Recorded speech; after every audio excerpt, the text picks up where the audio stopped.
We're in Hollywood and everybody has a dream. Everyone wants to be a movie star and something like this. But I think that's why my gym is so successful, is because people can escape that Hollywood thing and they can just come to a real place and just get a good workout in, and no one's really going to bother them that much. Mickey offered me a job training him in Hollywood. I was there for 7 days. He showed up in the gym one day at 7.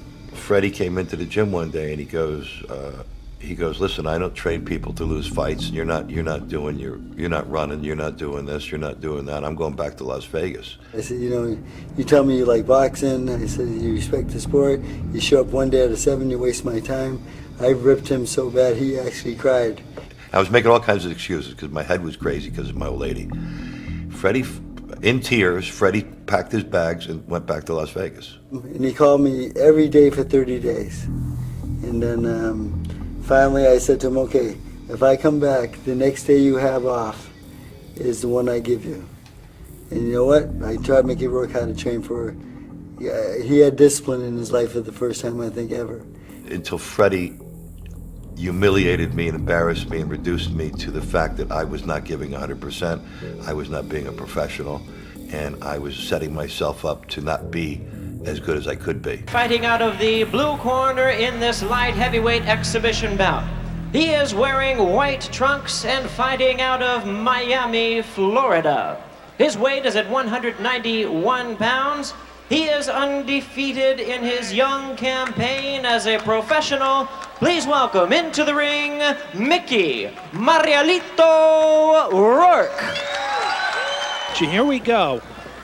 Mickey Rourke, he had his one fight. He fought a auto mechanic, if you will, Steve Powell in Fort Lauderdale, came racing across the ring, mauled him into the ropes and almost threw him out of the ring.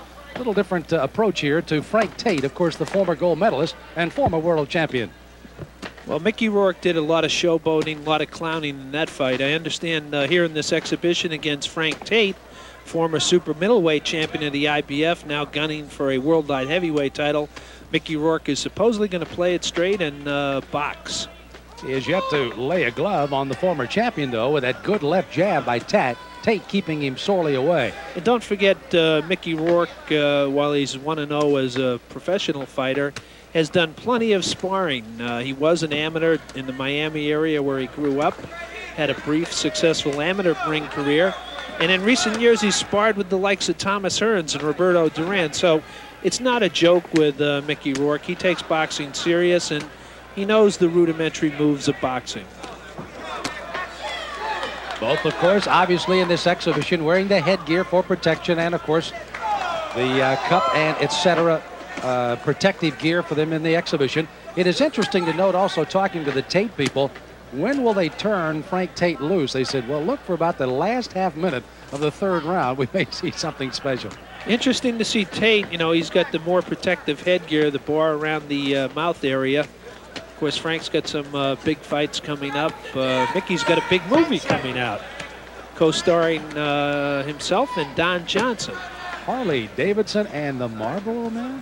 That's right. And you can understand the motion picture companies are not too thrilled about Mickey Rourke boxing. Round one is concluded. Well, this is round two of a three-round exhibition. On the left is the actor Mickey Rourke, and on the right, the former world champion Frank Tate. And this is the second of the scheduled three-round. They're fighting 2-minute rounds. And neither fighter, of course, showing all that much in round number one. Mickey Rourke having more trouble getting his headgear on to start round two than he was taking punches from Mr. Tate. Headgear doesn't seem to be sitting comfortably on Rourke's head. He's pawing at it. Again, Tommy Torino said Mickey wouldn't be showboating or clowning around. I guess he's showing respect here against the former world champion Frank Tate. Frank Tate, one of the Olympic gold medal winners in 1984, even though he did come on to win the IBF middleweight championship, really hasn't done what people really expected him to, have he, Michael? No, he hasn't. He won the IBF super middleweight title, but then he got upset by Michael Nunn. Michael Nunn held that title until just a few months ago when he got knocked off by James Toney. So, Tate now moved up in weight like Darren Van Horn, moving up from 54 to 68. Tate now fighting as a light heavyweight, moving up 68 to 175.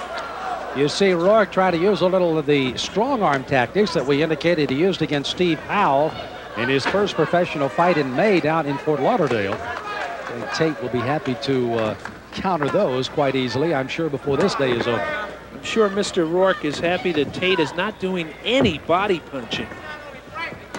Because that's a big difference, really, between an amateur and a real pro, is that there's a little showboating by Mickey. Rourke, of course, who the Pope of Greenwich Village, along with Angel Hard in 9.5 weeks, and new aforementioned movie coming out of many of the movies that he starred in. But again, just trying to, first of all, keep himself in a little bit of shape, enjoying a love that he has here in professional boxing exhibition this afternoon with Frank Tate here in Irvine, California.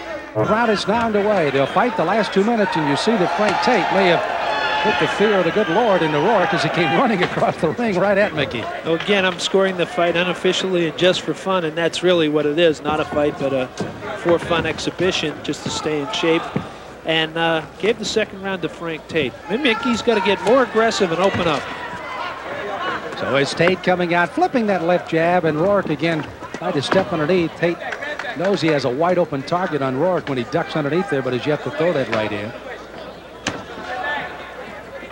I did one of these myself last year, Sam, with Thomas Hitman Hearns, and I tell you, it's not as much fun as it looks. But Mr. Hearns was very kind to me. Very kind. And I write terrific things about Mr. Hearns. I notice you preface it by Mr. all the time now, too. Total respect. Well, that's the thing, you know.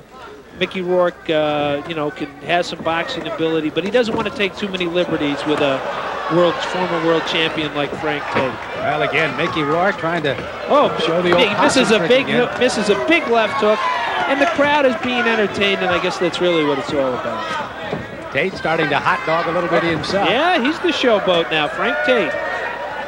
Tate, by the way, and his entourage just flew in from Houston for this fight today, and is heading on for some fights over in Hawaii and etc. So he's got a very busy schedule and just punctuated by exhibition here in the Los Angeles area. Have to say, Frank Tate is looking very sharp now as a light heavyweight contender. More of a love affair going right now than a fight going on, I think. 9 seconds. Just a few seconds to go. You see in round 3. There's a few body shots by Tate. Mickey Rourke really sucking some wind. He's going to have to rest for this 1 minute. Gets a right hand, throws a left-right combination as Tate heads the other way.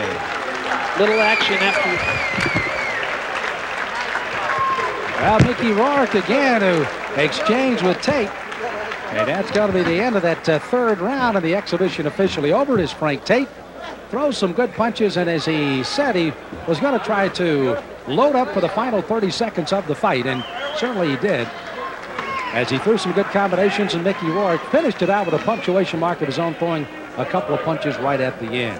Mickey Rourke, 35 years of age, new movie coming out, Harley Davidson and the Marlboro Man, with Don Johnson next week.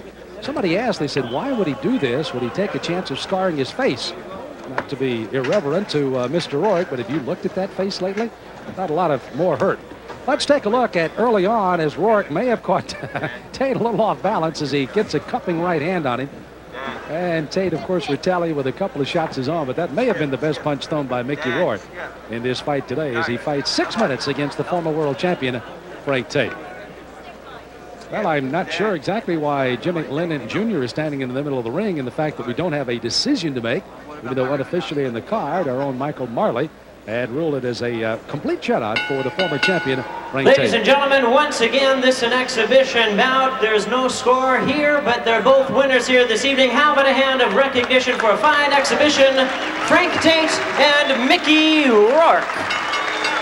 Well, quite obviously just a word of thanks to both of these fighters, and of course the hug in the middle of the ring for both, and Mike Marley, looking as if he's in hot pursuit, is heading across the way to try to get a word from both of them. And let's go to Michael now on the center of the ring. Mickey, how serious were you taking this exhibition? You're in with a former world champion. He's going for the light heavyweight title. How did you feel? Well, they let me know about 2 weeks ago, so I mean, I was in shape and stuff, but that didn't matter. If I was in shape, it probably would have been a worse outcome with this man. This is, he's the best, and this is game, you know. And I do it for sort of like therapeutic reasons, and I respect what he does, and you know, for me at this point, it's like, it's just nice that Frank lets me get some work with him, you know? Frank, how do you rate Mickey Rourke? Not as an actor, but as a boxer. He need me to work with him. We'll make him world champion.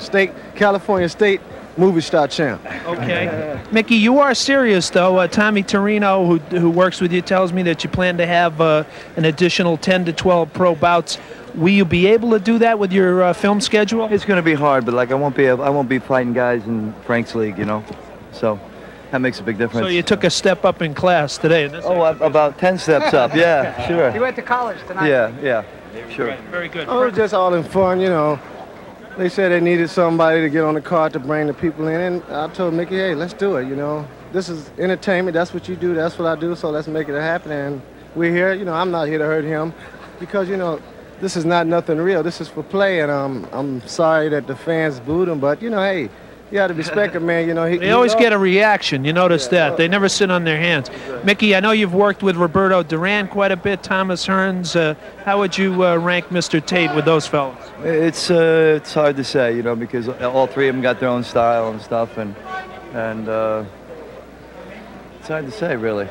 Okay, Mickey, good luck with your boxing and your next film. And Frank, know you're going for the light heavyweight title. What's coming up next? Well, right now I'm going to have to go back home and get a little plastic surgery done. And after that, we'll be in the gym and hopefully we can get a fight with Prince Charles or whoever would accept us. We look for you in Hollywood soon?